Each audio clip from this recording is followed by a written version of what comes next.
Joan and her son, Andy Shaw, with us to share all their memories of their almost lifetime here in Manchester. I hope you will enjoy it. Feel free to ask questions. It's kind of a casual setting, so if you have something you want to ask Joan or Andy, please do just raise your hand and we'll make this an informal gathering. Thanks to GNAT, we are filming all these memories and they are going to be preserved by the Manchester Historical Society, which is a wonderful way to keep these going. Thank you all again for coming, and please join me in welcoming Joan and Andy. Thank you. Thank you. I think I'll defer to my mom to begin with because she was here before I was. So she's had a longer memory of Manchester than I do. I will add that my father always said to me that he married a woman from away because he was born in Manchester in 1929, but wasn't for a few years later till Mom arrived. So tell us about that. Okay. Well, I was born in Brooklyn, New York, so I'm not a Vermonter. but I first came here when I went to Middlebury College as a freshman in 1942.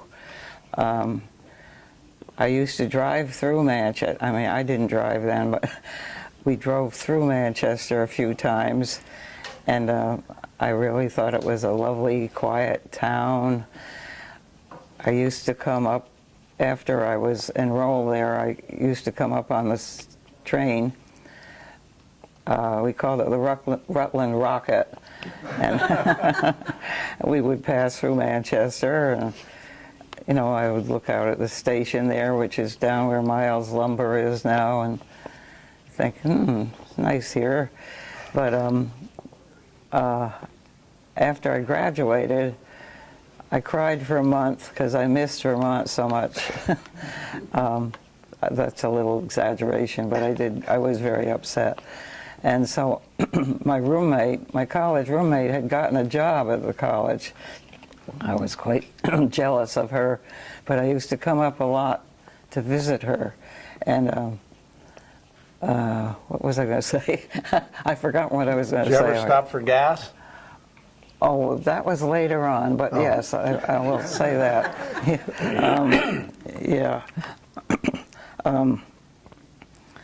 One time I was coming through with my mother on our way to the Adirondacks, where her relatives lived, and we stopped for gas at a Mobil station, which is where Maple Field's convenience store is now, and got the gas. But then about a year or so later, I came by again, and this nice young man came out and filled a tank and looked at me and he said, "Well, hello.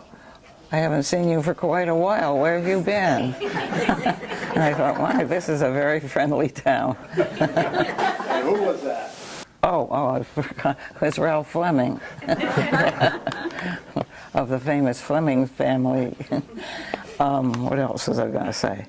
Oh, another time I was coming through to see back to the Adirondacks. I don't know why we came this way, because it seems as if nowadays the other Route 30 or 22 would have been better, but I had a friend who was a graduate of USC, University of Southern California, and she was washing dishes at the Orvis Inn.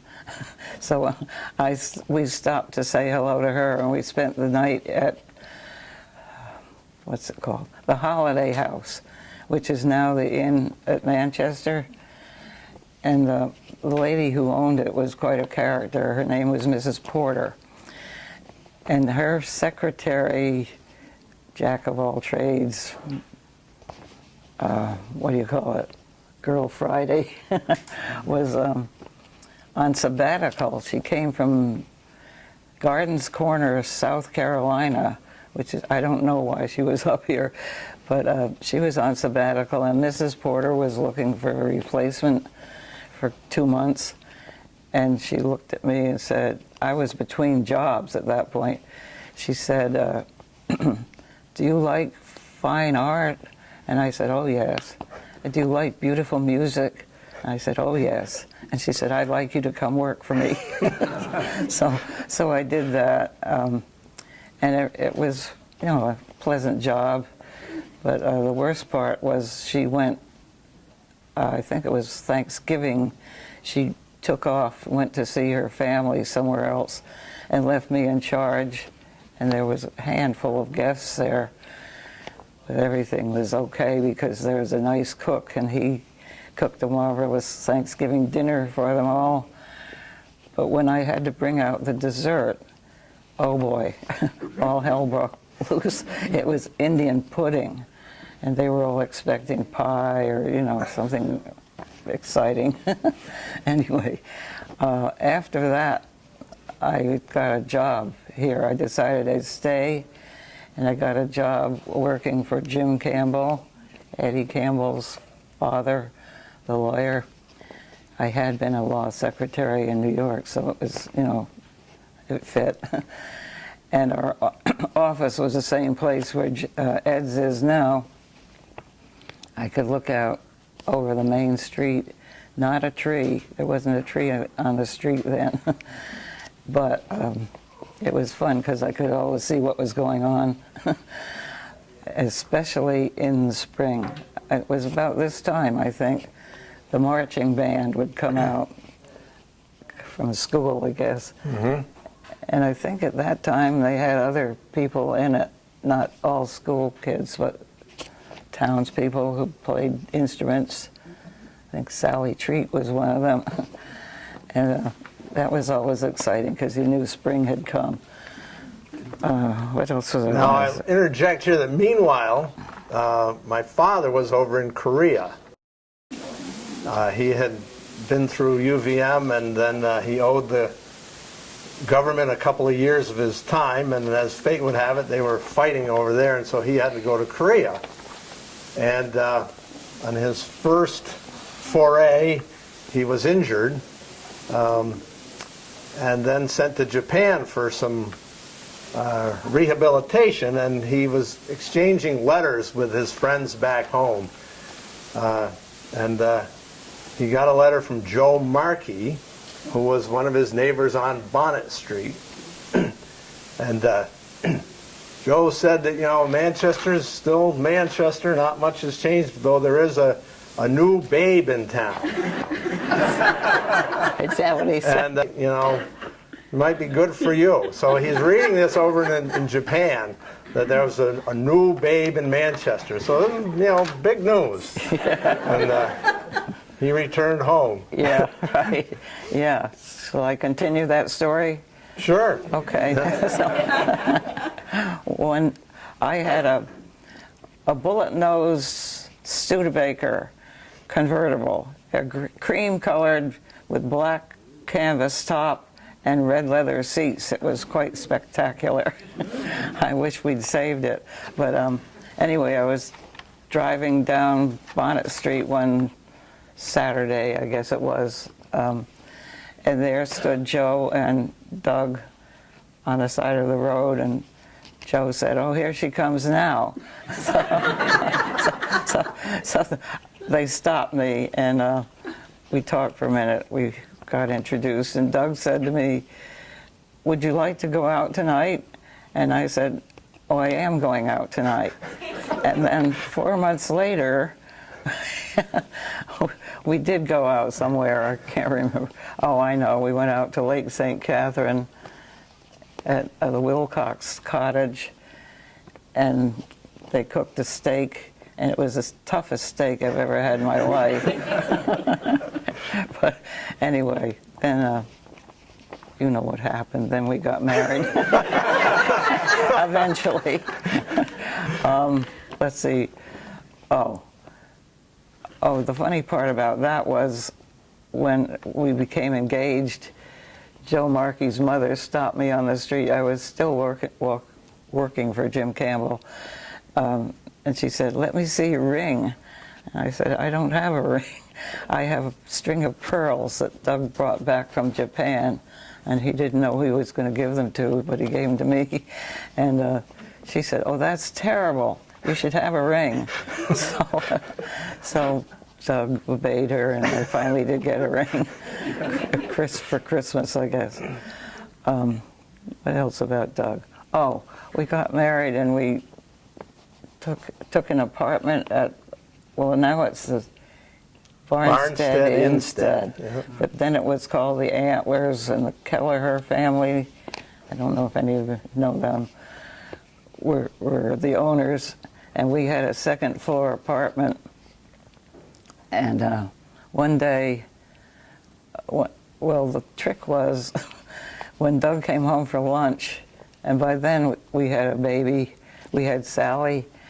When Doug came home for lunch, we would have lunch in the kitchen on a nice day. This is, the carriage would be downstairs, a perambulator, and we had a rope tied to it, so we were gently rocking Sally by the rope. And one day, some lady came up the stairs and knocked on our apartment door, and she had Sally with her. She said, "I found her crawling along the sidewalk." So that was the end of that.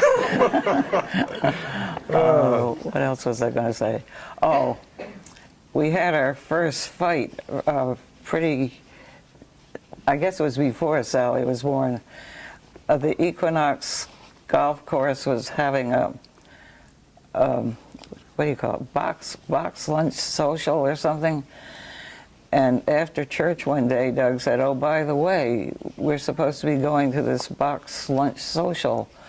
And I said, "Oh, what does that mean?" And he said, "It means you pack a lunch, and we take it, and everybody, all the wives, of course, bring the lunches, and the gentlemen bid on them." So I said, "We don't have anything here." And he said, "Oh, I'll go get something." So Sunday, there are not many stores open. He came back with some bologna and a loaf of stale bread. So I had to take this to the box. I thought the least he could do was bid on it. Oh, no. He bid on Betsy Fowler's lunch, which was a very fancy shrimp salad sandwich, and I know, it was a lovely lunch. And here I was stuck. I had to sit with Babe Giddings, is the one who bid on mine. He was a plumber, wasn't he? He bid on mine, and I was so humiliated. I pretended I had a nosebleed, and I left, and I walked home, and I was so mad. Anyway, I forgave him finally. What else? What else am I supposed to talk about?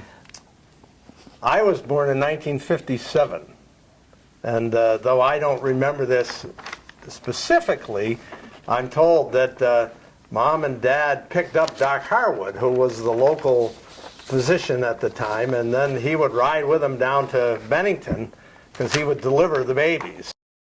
So, and you know, if any of you remember Doc Harwood, you know that he probably was pretty full of a lot of anti-communist rhetoric, and was filling the car up with that. And as Mom told me the story, Dad kept, talking with Doc Harwood, who was in the back seat, and he would drive slower and slower, and she would rather like to get to Bennington. So they finally did make it, and I came along, and shortly thereafter, my folks moved over to Cottage Street and bought the house on Cottage Street and moved out of the apartment. Now that there was a third child on the way, I was the second, and the third one was on the way, so the apartment was going to be too cramped for that, and they took the plunge into home ownership over on Cottage Street.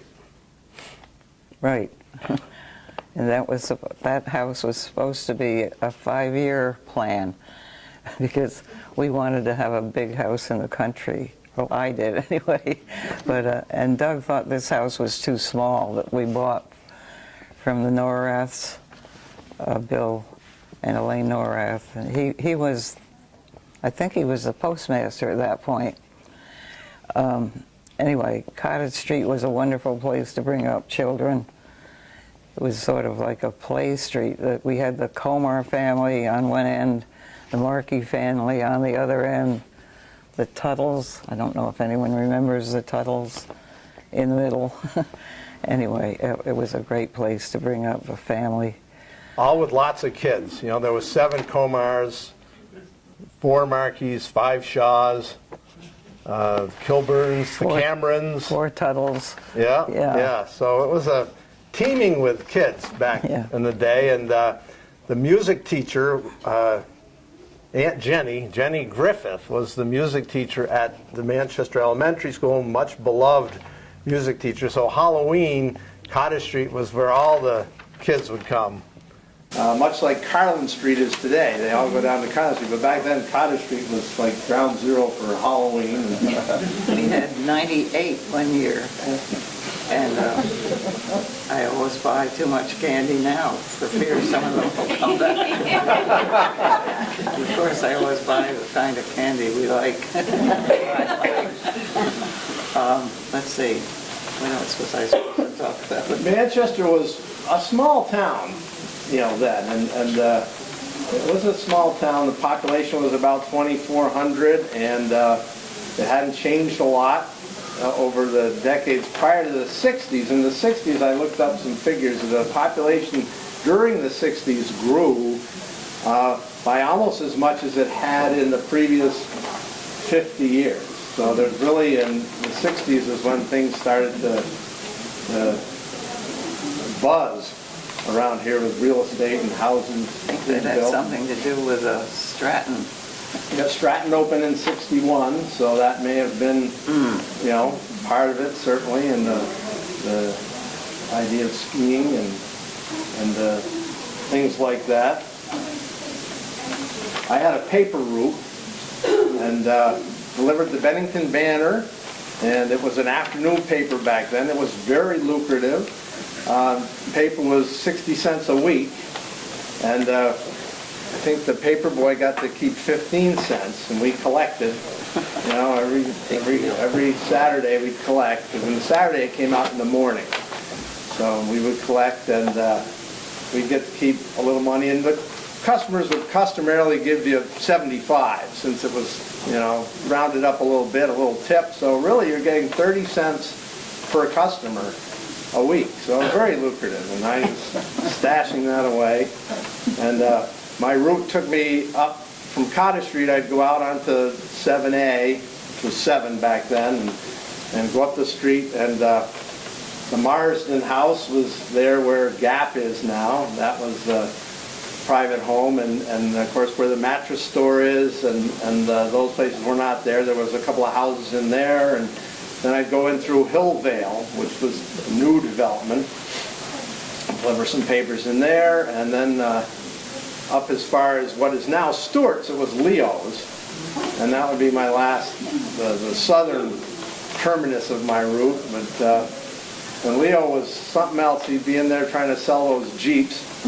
And I had memorized the presidents of the United States for whatever reason. I was able to recite them. So Leo would be in there trying to make a deal, and I'd walk in with the paper, and he'd say, you know, kid, come over here. And he says, tell this man the presidents of the United States. And he'd make me stand there and list them off, and open to that one. And then he'd turn to the guy and say, now buy this son of a bitch.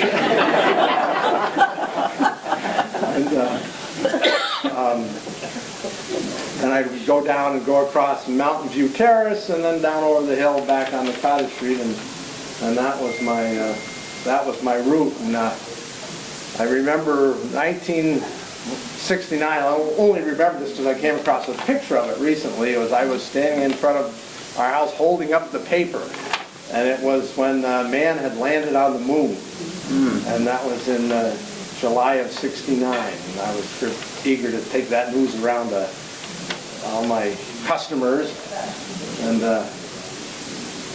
due to the wonders of newspapers.com, I actually was able recently to go back and find that paper, and look at it. And what I had kind of forgotten was the same weekend that man landed on the moon, Senator Kennedy landed his car in the Chappaquiddick Creek. And so that was the other big story that was filling the paper at that time, the scandal. Did you walk the route or did you ride a I bike? rode my bicycle, You did, right, and then in the winter I would walk it, obviously, but And do you think, Yeah. were there many more paper boys in town?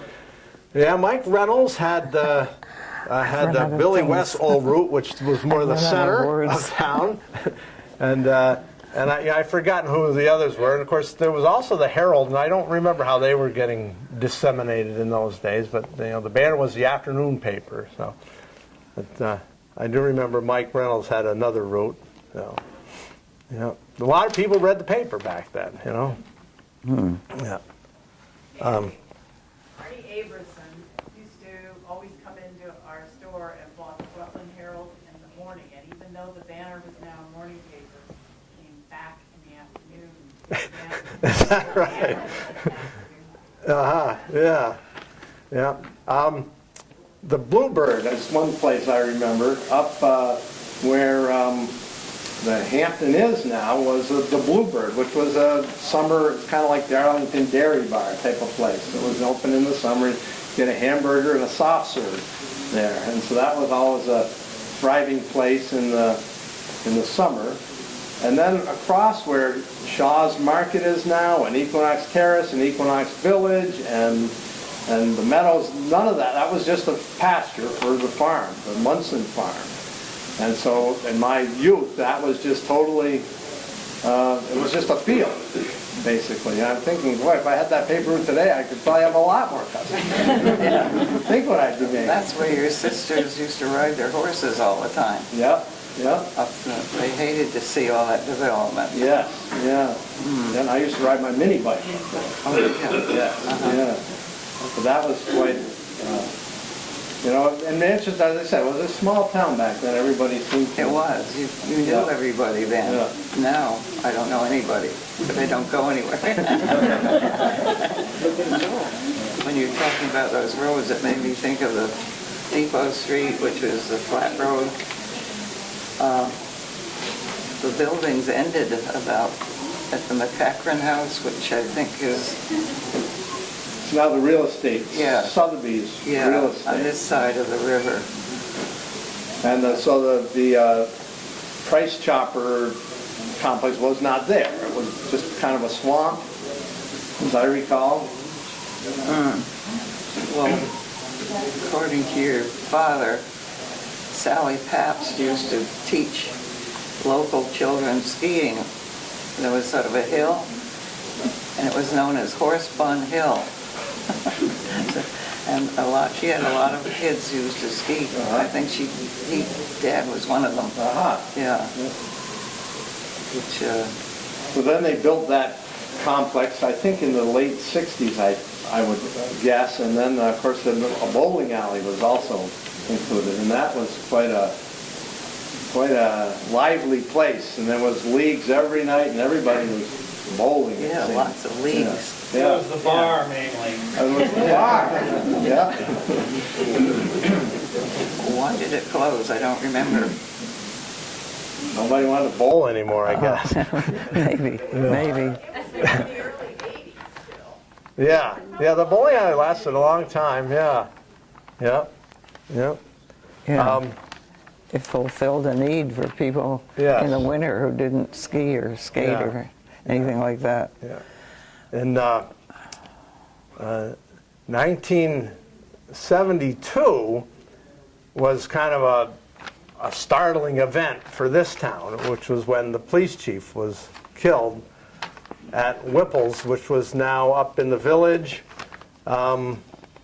where Perfect Peace is, which was a new location for Whipple's. They had been down on Main Street, and then they'd moved up there, and some long-haired drug addicts were robbing it one night, and ended up with the police chief getting killed, and that was very jarring.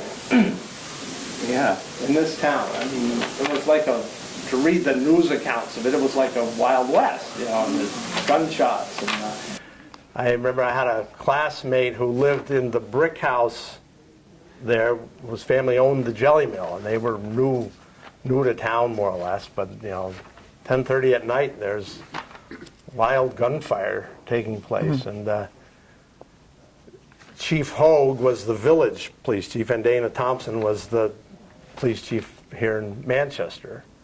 And I mean, it was, you got to be kidding me to hear something like that happening in our peaceful little town. Tell what the murderer did then, after Gene Jotti shot him.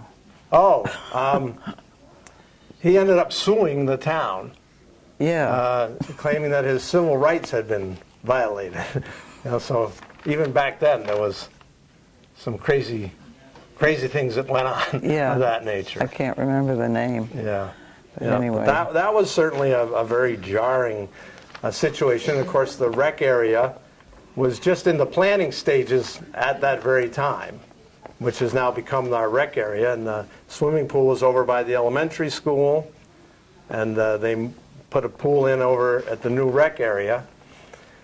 And the rec area was, they got some federal money and some state money, I think, but then the funds from the town were raised by the town people. It wasn't a town appropriation because the Board of Selectmen at that time said, we're not going to be spending any tax money on kids goofing off or, recreation. That's not a function of the town government. So, the rec people said, no, we'll raise it. And they got donations and got the rec area on its feet that way. And, of course, it's named for Dana Thompson. So. But it's interesting, many times I'll come across people who haven't been here long and they have, no idea of where that came from. Yeah. There was a movie theater in the village.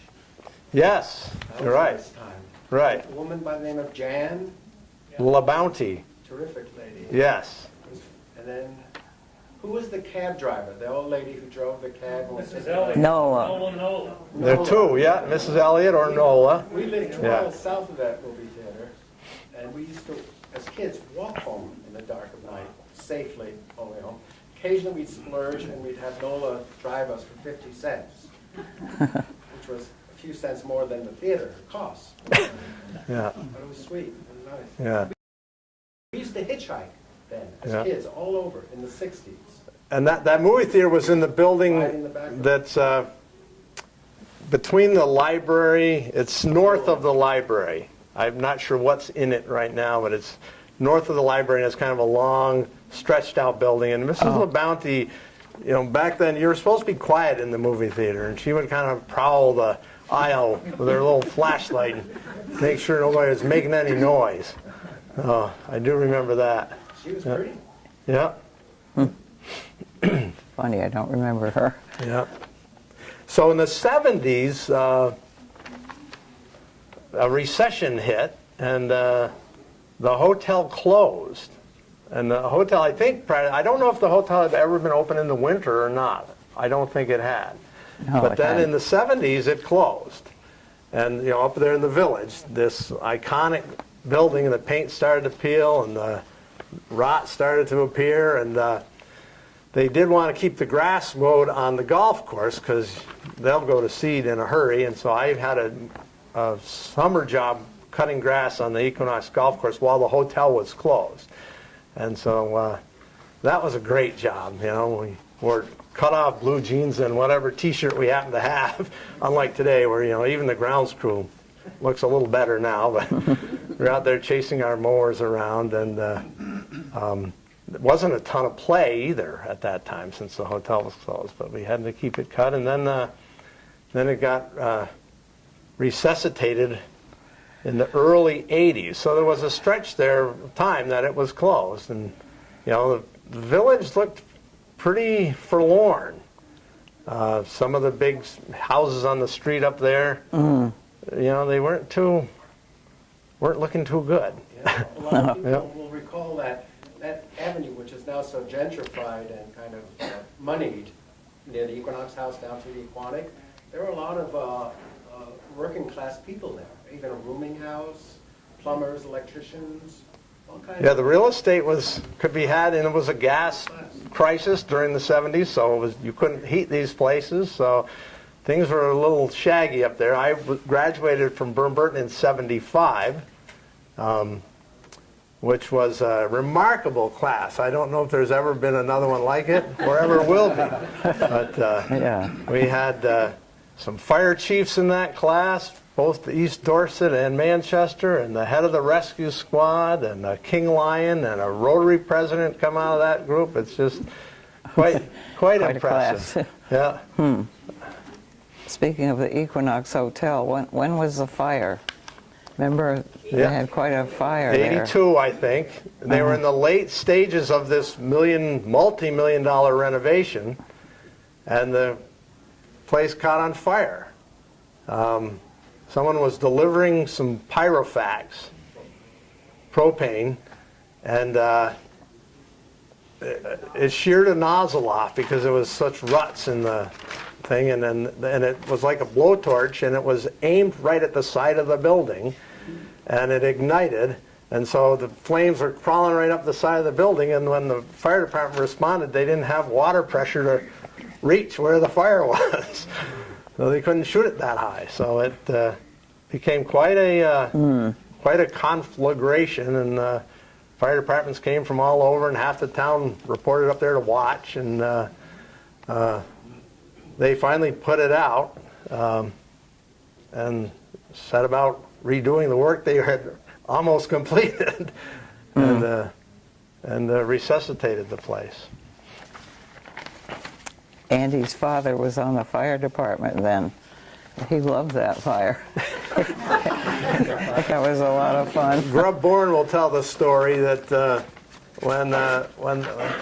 he'd been on the fire department for some years, and he walked up to Grub, who was talking to someone from the hotel, I think, and he said, "This is the one I've been waiting for." Which really isn't a good, No, it's not. it's not the proper way to put it, but yeah. Selling insurance then? Yeah, oh yes, he was selling insurance, but we didn't. That wasn't our account, which made it all the more okay. Joe Fowler's, Yeah. I think. Yes, yeah, yeah. So are we out of news?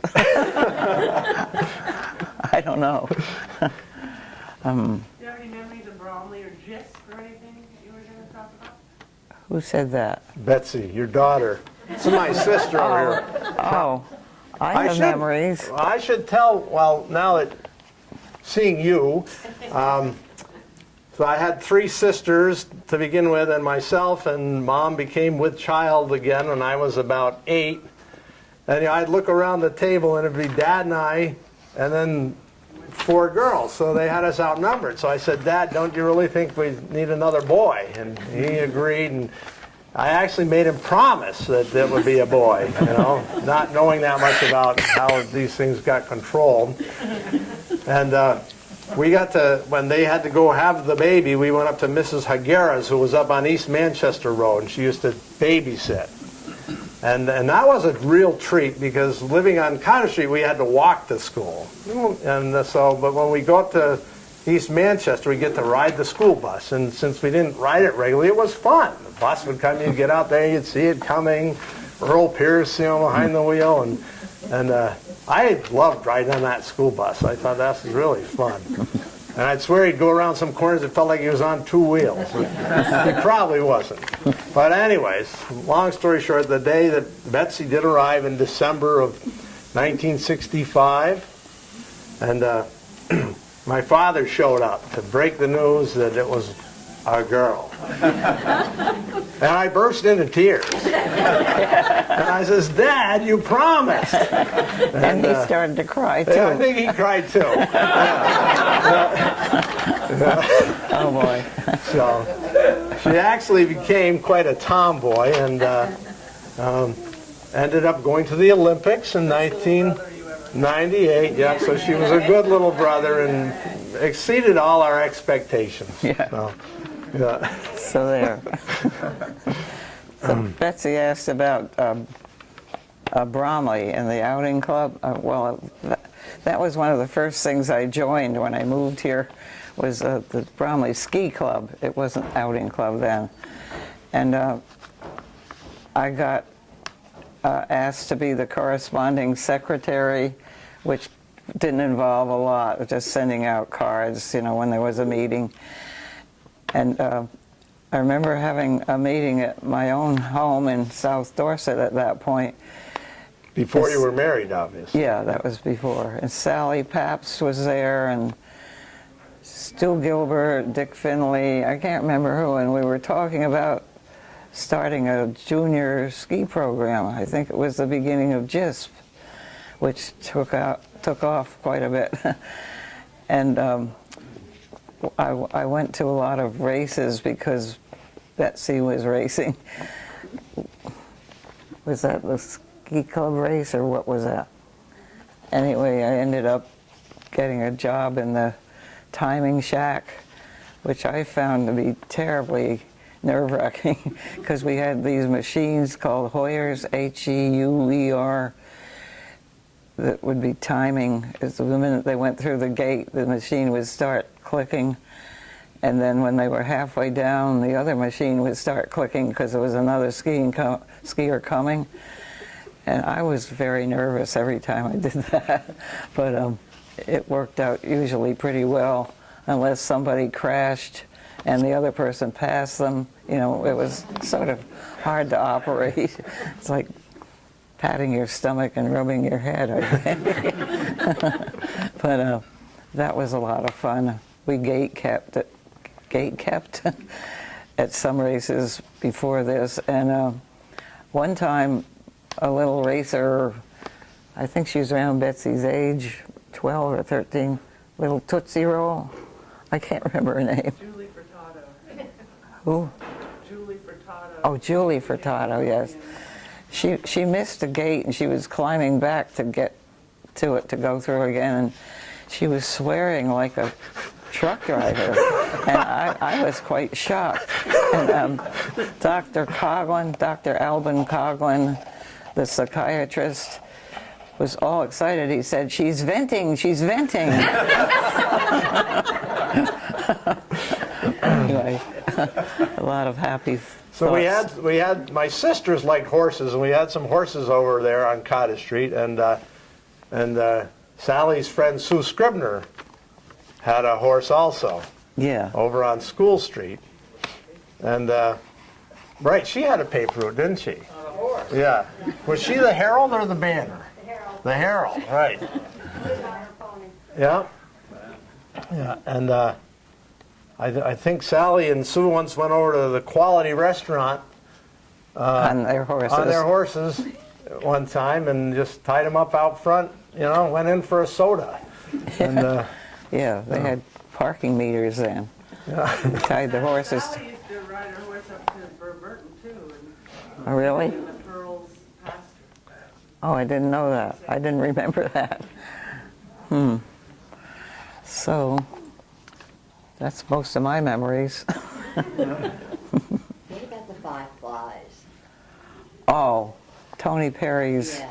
Five Flies. It's where, the Marble Mill, as they call it now. yeah, it used to be, Sirloin Saloon, right. yeah, and where we lived, you could hear it at night. They had loud band, rock and roll or whatever it was. You could hear them at night, but that was a popular place. Yeah, I used to lie in bed with my window open listening to the raucousness down there and just counting the days till I'd be old enough to take part in that kind of... Yeah. It sounded fun. Yeah. So, any more questions? And Joan, I remember maybe an apocryphal story about the day before you were getting married, and you were at work and got ready to leave, and Jim Campbell looked at it and said, "I suppose you won't be in tomorrow." Right. Yeah, I don't know if that's true true. or not. For some reason, I remember that. After we got back from our trip south, I went to work for him again for a while, and then after a while, Sally was coming, and I stayed with Jim until I couldn't reach the typewriter anymore. That was fun. So I don't want to keep on going. It might get boring. What about that story you told me about when you first went to work for Jim Campbell and some other ladies from adjoining offices showed up? Oh yeah, that was another example of how friendly it was here. I don't know if it was my first day there with Jim, but Carolyn Markey and Carol Sherbino worked for George Markey's real estate business right next door to the brick building. That little building is still there. And they were his secretaries. And I was sitting at my desk, and one of them came up the stairs and said, "Okay, it's time to go now." I said, "Where?" And she said, "Up to the Quality for Coffee." I said, "Really?" And she said, "Oh yes, Edie Kerwin always came with us." So I said to Jim, "Is it okay if I go out for coffee?" He said, "Sure." I mean, he didn't look too excited about it, but he let me go, and we went every morning. We went for a half an hour break, about half an hour, and that's the way it was. But I was really nervous about it the first time. So they took me under their wing. Yeah, and what else? Burton in the 70s was a much different place than today. There was no gym. Basically, what is now the theater was the gym, and there was no. Our cafeteria was in the basement, and Carl Rice told me years later that they used to have to set rat traps down there. Oh no! In the evening. Little did we know, but it was a much different place at the time, and very few kids had cars that were in high school then, and you could count them really on a couple of hands who had cars, and you're always trying to get a ride down to the center, after school from somebody. But it was quite a different place. There was about 425 students in there. Well, I had 105 in my class. So now there's, it's pushing 800. Wow. Here 40 years later. But it was a lot different. Andy, weren't you on the football team? Yes, I played football, and we were so bad that a couple of years later they canceled football. I think they lasted 2 years after I graduated, and they canceled football because we weren't. And again, this recession was going on, so money was tight, and the team wasn't doing well, and so they canceled football 2 years after I got out. And I remember I loved playing football. Never forget that time we beat West Rutland. And I was so incensed that they would cancel football that I mailed my diploma back to the school in protest. And of course, I guess I was conscious of the fact that my father was on the board at that time. But and so as he then told the story, the trustees were meeting a week or two later, and the topic came up, what was the blowback of the decision to drop football? And there were some people who were very upset. And Houghton Pearl, who was the headmaster, says, well, we did get this back in the mail and brought out my diploma. And probably thereby, I assume, embarrassing my father. Yeah. And, he gave it back to my father, who brought it home and said, "This is a bright idea." He was chairman of the board. Yes. When they fired Coach Crump. Yes. A few years earlier, they had fired a football coach, and this was in the early '70s, and all over the country there was protests about the Vietnam War, and I think some of the students at Burton said, we got to have something to protest, so they had fired the football coach, and the students did a protest, Yeah. And I say to myself that my sister was like in the front row, and she has nothing to do with football. So I'm like, what is she? She just likes to protest. So my father got called up to the school to stand on the steps. And there's actually the book that came out at Burton, The Castle in the Pasture, which they wrote when the school reached its 175-year anniversary. They have a picture of Houghton Pearl and my father on the marble steps up there in this throng of students out there who were protesting. Excuse me, it wasn't Houghton Pearl, it was that other guy. Oh! Mick something. Yes, McLaughlin. Guy that got fired. It was before Kennedy. It was before Houghton Pearl. You're right. Yeah, it was Neil McLaughlin. Yeah. Yeah. Anyway. Yeah. Yes. Yeah, they were They protesting. were on the hot seat. Yeah. Yeah. Am I correct that you played offense and defense, which meant you were playing all the time? Yes. The whole game? Yes. Yeah. That's what we did back then. When it was fun that way.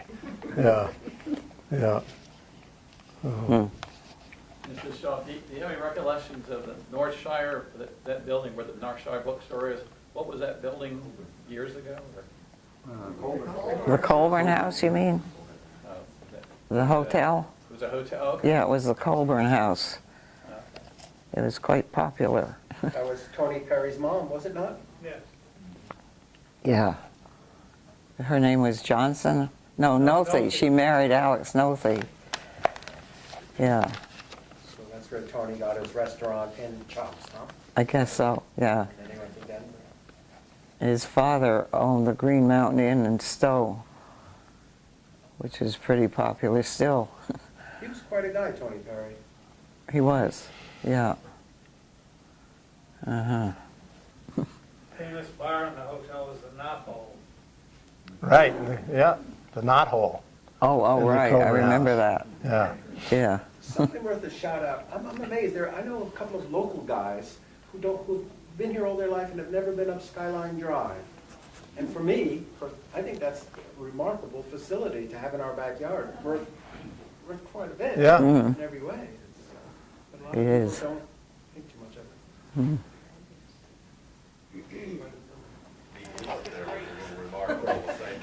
Yes, right. There was the inn on top of the mountain was, a prosperous place, I guess, at one point in time. And then I know when I first became a justice of the peace, in the early '80s, one of the things the justice of the peace could do would be to officiate at weddings. And one of my first calls to do a wedding was up at the Skyline Drive and the hotel up there, which by that time was starting to get a little seedy looking. And I remember the couple, I arrived there and it was quite obvious to me that she was not far from becoming a mother. She was seriously pregnant, and I couldn't resist. I said, "So when did you decide to get married?" And I gave him the short version of the wedding because I didn't want to be around when anything serious is starting to happen. It's funny. Yeah. Yeah. I did a number of interesting weddings while I was a JP. Yeah. Yeah. That happens. I was a witness at a wedding that my friend Jean Bongartz was a JP, and she married this couple at her house outside near the pasture where This would be on goats or Butternut Lane. Butternut right? Lane. Yeah. And the bride was well dressed, not in a gown or anything, but she had very high heels, and she had to walk through the snow. So after the short ceremony, the groom had to pick her up and carry her back to Jean's house, where we all had a glass of sparkling wine or something like that. So they had no friends, nobody was there, just the two of them. I thought that was kind of funny. Also in the around 1970 or late 60s, the idea of another golf course in Manchester was brought to the fore by Dick Bartholomew and several others, and my dad was part of that group, and they decided to establish the Manchester Country Club north of town. And they bought which had been a farm and had since been sold to some developers, but then they convinced them to sell it to this group that was going to put a golf course up there, and they were on a tight budget. And I remember Dad, we'd come home when they were kind of running out of money, and they hadn't got the second 9 done, which was built in the woods. The front 9 was in the nice pasture land, which is close to Route 7, but the other 9 was, kind of cut out of the sugar woods, and Dad would say, "Oh, we're going to go up and have a picnic. We're going to go up to the new golf course and have a picnic." And we'd grab our little charcoal grill and head up there. And he said, "Well, while we're getting the fire ready to cook the hamburgers, why don't you kids go pick some rocks?" And we'd have work parties up there and picking the rocks out of the ground. And really, we didn't have to collect them. We just had to pick them out of the ground so that the paid crew can come and collect them later. But that was, just a little free labor. And certainly I as was time, on one of those. Yeah. Rock picking. We missed a few rocks, I know, that were discovered later.